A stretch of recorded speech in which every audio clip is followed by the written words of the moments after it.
Hi, hello, and welcome, or welcome back, I suppose. Somehow, I have not only remained in the realms of historical fiction, but I'm still in the 17th century, with the death sentence as a major plot point, and we have a female lead with a husband who could not crave her any less carnally. But we are more firmly in the crime drama sphere here as we dive into The Maiden by Kate Foster. Spoilers ahead, and content warning for themes of physical and sexual abuse as well as grooming. Now, this story is not told in a perfectly linear manner, and that does play a huge role in the way things function from the reader. We start the book finding that a woman named Christian Nimmo has been sentenced to death for the murder of James Forrester, who she'd been having an affair with. He's also her uncle, by marriage. Yes, it is grade A grim, but we will get a little bit more into that later on. She denies these claims, or at least tries to say it wasn't as it appeared, but it is just too late for that now. Her only option is to try to escape. Standing as a witness is a woman named Violet Blythe, who saw the whole thing happen. She's a former prostitute and later is hired as a quote-unquote maid by Forrester in order to keep her around full time for exactly what you think he wants her for. It seems that Christian sees this woman as complicit in the crime, if not the actual killer. What follows is a steady unpicking of the truth from the eyes of these two women as we discover how and why James Forrester met his fate. I was going to say why he came to an untimely end, but frankly, well, he didn't not deserve it, I'll say that much. And this book is a masterclass in how to use perspective and dramatic irony in order to keep you hooked in from the start. You know immediately that James is not only dead, but he is a murder victim and that Christian has been convicted for his murder. But it isn't clear for the vast majority of the book whether or not she has actually been convicted justly. And Foster drip feed you with more information so you can start to put the pieces together, and each major reveal or twist had me reeling. Every twist, every turn, and every confirmation worked perfectly because of how Foster set everything up. Using dramatic irony was such a fun way to keep you in. Most of my notes aren't even comments on the writing, but rather me trying to put pieces together because I wanted to see if I could figure it out properly before any kind of confirmation.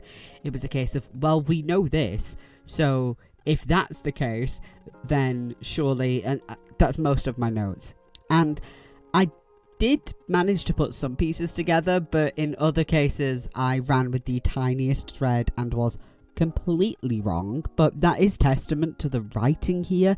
If a crime book has me acting like a little detective, even if an unsuccessful one in my notes, then it is doing something right. I think as well, using first person perspective in the way that she did made a huge difference in just how invested I was. Often for crime fiction like this, if it is in first person, we're either looking at the perspective of a detective or we're looking at a killer's perspective in an evasive scenario rather than being able to create a whodunit. And yes, in a way, we're told exactly who done it right in the first line with, "You are sentenced to beheading. God have mercy on your soul. Prepare yourself in prayer." We know this opening chapter is from Christian's POV, ergo she is guilty of the crime at the centre of the novel, but it is not that simple. Throughout we're trying to figure out if she's as guilty as the courts claim here, or if Violet has rather more guilt than it would at first seem. I don't think she ever fully denies it, but there is this heavy implication that she also blames Violet. Well, no, she does definitely give a lot of blame to Violet, but it isn't always clear whether or not she absolves herself, and until later on. And I just love the way that Foster still manages to create a mystery despite the choices she made in terms of perspective. And for clarity, we do find out that Christian did it in quite a frenzy as well, but we also learned that James had been grooming her since around the age of 12. despite being a grown-ass man himself who is not only married but is so to her mother's sister. James Forrester is a dirty, dirty nonce, and in general, just an absolute wretch. Violet was there at the scene of the crime as well, but she's only really guilty of sort of going do it when Christian is holding James's sword and about to commit the act. But Christian had every reason to sort of ignore her. There is, I don't want to kill somebody, but also Christian is a noble woman. She is very particular about the fact that she is Lady Christian. She has no real reason to follow the quote-unquote orders of someone she believes to be a maid. But frankly, Violet isn't even that. She knows that she is levels above her in societal standing, and yet she listens to her. So it does appear that she is just saying that Violet is also guilty because Violet is not being put to death. And we are so in the heads of these women, which leads to a lot of wavering when it comes to things like reliability and who we choose to believe when it comes to guilt as we steadily make our way through the novel. We see the two of them get wooed by James, and it is sickening in both cases, but in rather different ways.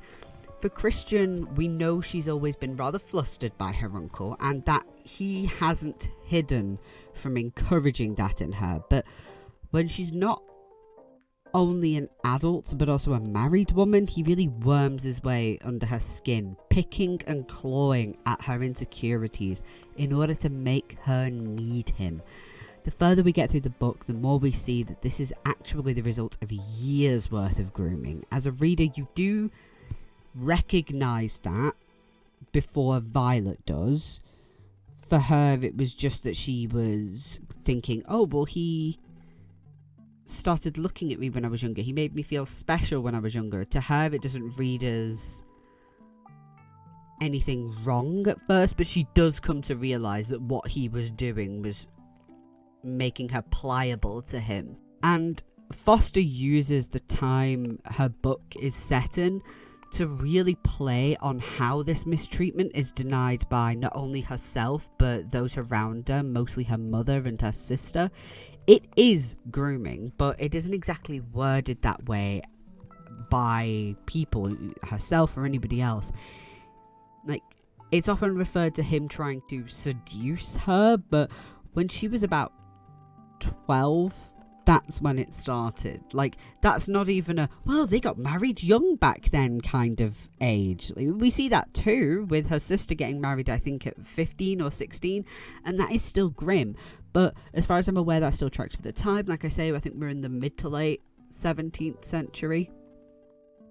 So getting married at 16, let's say, seems about right to me. Like, they're sort of joking at one point that that Christian is a spinster because she's only 18 when we meet her sort of at the beginning of the story, not at the beginning of the book, as it were, before she is married, before she is sentenced to any kind of death.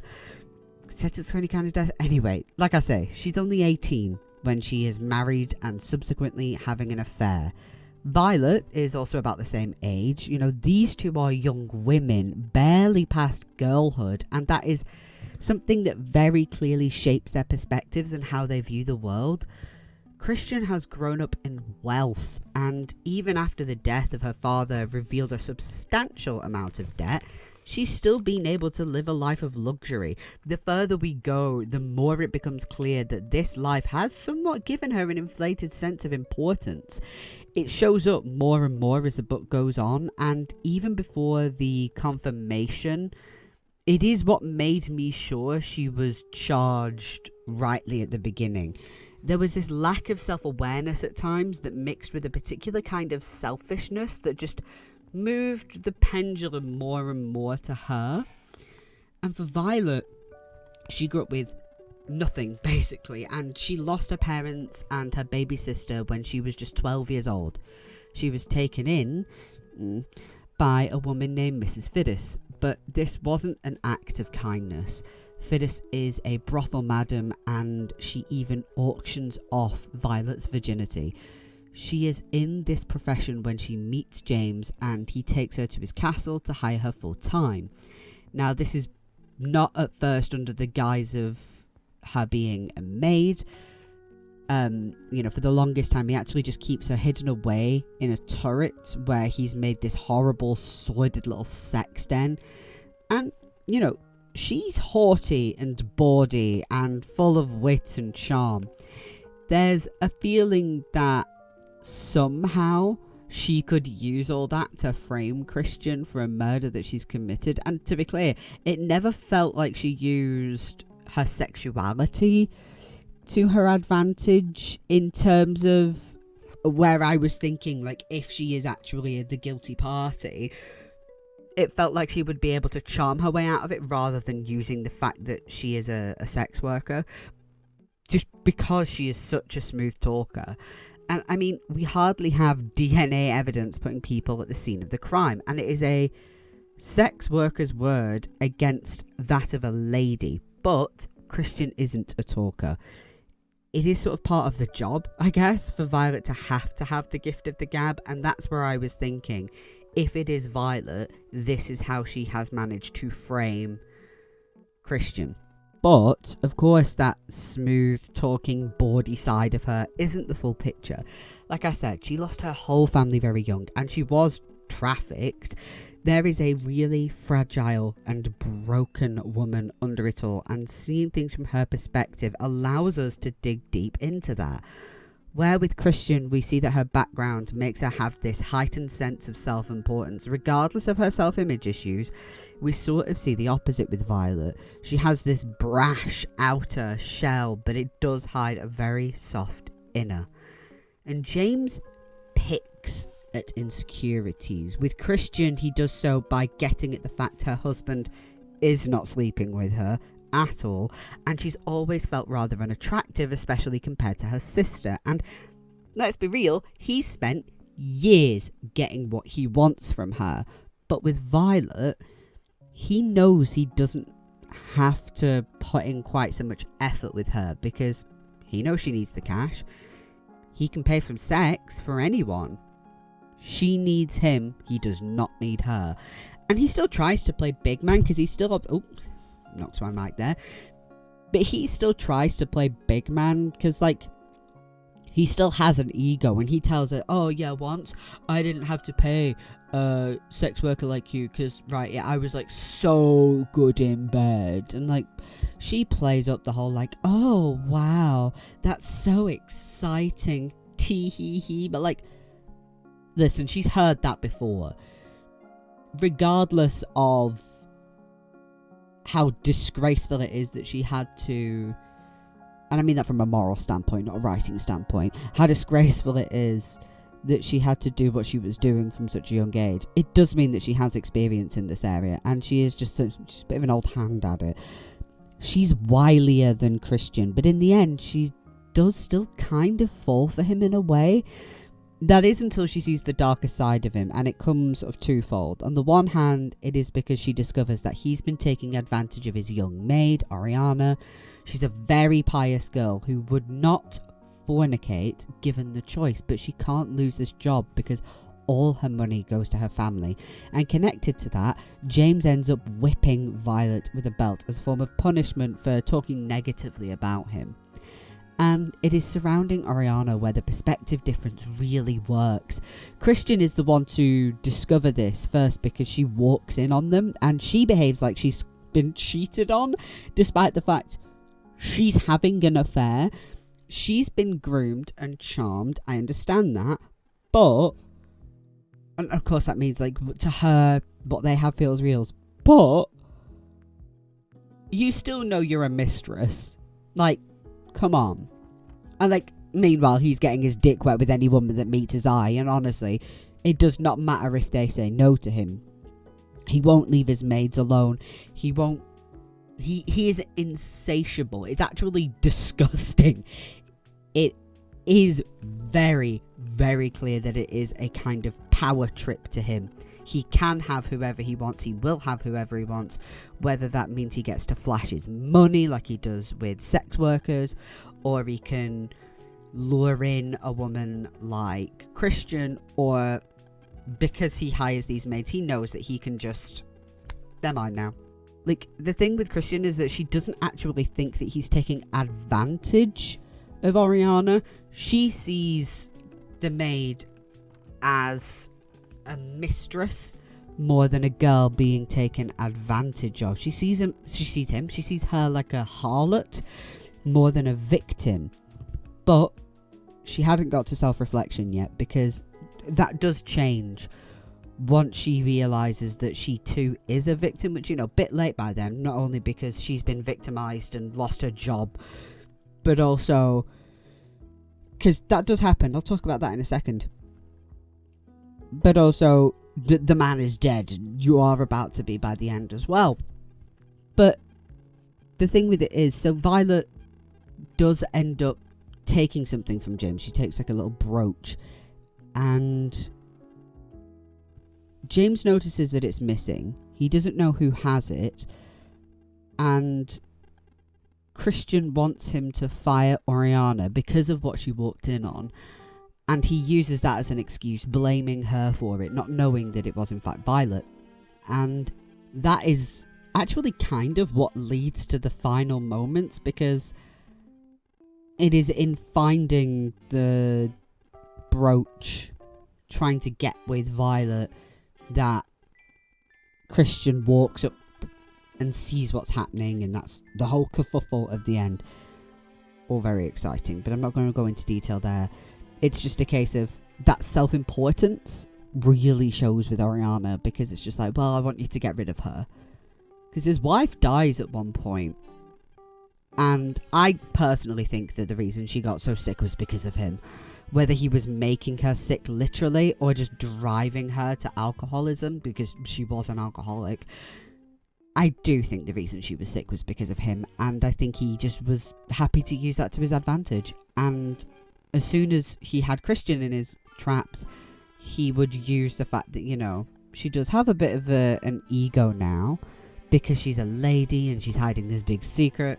However, with Oriana, she actually, in her duties, serves Violet in a way as well. She makes sure she's clean and fed and all that sort of thing. That makes it sound like a dog. That's not what I mean, but that's how he treats her. But they do eventually learn to confide in one another.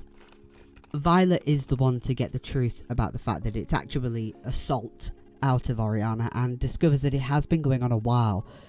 This girl became a maid there at about the age of 14, and he did not wait long to start his assaults. Violet is gentle to Oriana here in a way that I don't think Christian ever could be, because she does not know the kind of hardships that these two share. She can make risks that these two just can't because of her status. And yeah, reputation is huge in these circles, but you still have connections that these two just don't have. If you lose a bit of status, you are not going to end up destitute on the streets. Like, not the same thing at all. But you look at somebody like Prince Andrew, who has, for good reason, his reputation in the dirt. He has lost all of his royal titles. I believe he can't wear any of his military insignia for public events. I believe when the Queen died, obviously that being his mother, he couldn't wear any of his military uniform. He just had to wear a normal suit to her funeral. But he's still, I don't think he's even classed as prince anymore. He's still going to do alright for himself. He shouldn't. He should be behind fucking bars. But unfortunately, Virginia Giuffre isn't with us anymore. And that trial, they ended up settling. But I wish he ended up behind bars. Dirty bastard. Not the point. But he's not going to end up destitute just because he's lost his status. Because he's had years of his life set up before him. And I do also just love the way that age is brought up in this book, because everything is stated so matter of fact, and it is just because that's life for those in the story itself. Things like young marriage and being eyed up at a young age are awful, but they're not shocking for those, especially in the upper echelons. We're talking about the young marriage part of it. Even the idea, I think, of being groomed in high society, I don't think that's that uncommon to make you perfect for a partner. Now, the way it's portrayed here in terms of being groomed to become a mistress, not the same as being groomed to marriage for an older man, but for marriage to an older man. But the point is, it is all just said so matter-of-factly because that was it. That was just life. And, you know, Violet being brought in by Mrs. Fiddis at age 12 is something, again, just told to us, but never lingered on. Because that's just how it had to be for her. It was that, or inevitably dying on the streets. And with this life with Mrs. Fiddis, yes, she has to sell herself, but she gets food, she gets a roof over her head. It is a choice that she makes because she has to. And it is utterly heartbreaking, and it is shocking. And the way that Foster just sort of gives you numbers with the ages, they just makes your heart break. Like, it's just the way it is for these characters, and it is phenomenal writing there. And does once again fall into that use of perspective, because this is all first person perspective. It's a case of, well, yeah, I was 12 when I was brought in by this woman and who pretends to be this loving motherly figure. She is not. She's pretty much she's a fame hungry trafficker who is, quite frankly, as bad as James Forrester. And I do also love the way that he just becomes more and more rancid as the book progresses, as he shifts before everybody's eyes. And I do find this particularly effective with Christian, because obviously, like I said, Violet is a little bit more switched on with him. Even just a case of, like, I need him, I'm here, this is nicer than being back at the place with Mrs. Fiddis. That's just fine. But with Christian, it becomes this case of being like, you know what, I get it. Murder is obviously bad, but he is a sex pest and a nonce who used his power within the church to make sure gossip never got investigated, and people realised it was much more than just solid gossip. So there's no real loss, I have to be honest. Like, finding out that what happened was Christian steadily realising what kind of man he is, and having this rush when she is able to get him down and she just goes for him. Good for her, quite frankly. Good for her. And I will definitely be on the lookout for more of Foster's work in the future, because the way she writes is, quite frankly, delicious. Her character work is phenomenal. The way she works with the time and setting within the scope of a crime novel is just brilliant, and I loved every second. It's always good to feel like you're really just in there with, well, reading anything really, but especially with crime fiction. I think I saw something else of hers at the library, so I will probably get my hands on that at some point. Next week, though, I'm stepping away from historical fiction and jetting off to South Korea with Welcome to the Hyunam-dong bookshop. I will look that up. But that is by Hwangbo Ryum. And I feel like it's going to be one of those that will be all warm and cozy, but will also break my heart at the same time. So do join me to find out if I'm right. And to do so, you can feel free to like, feel free to subscribe, and feel free to ring that notification bell. All the cringe shit I'm supposed to ask you to do in my videos. But most importantly, I hope you have a wonderful day, a wonderful night, a wonderful whenever you are watching this. Take good care of yourself. Right.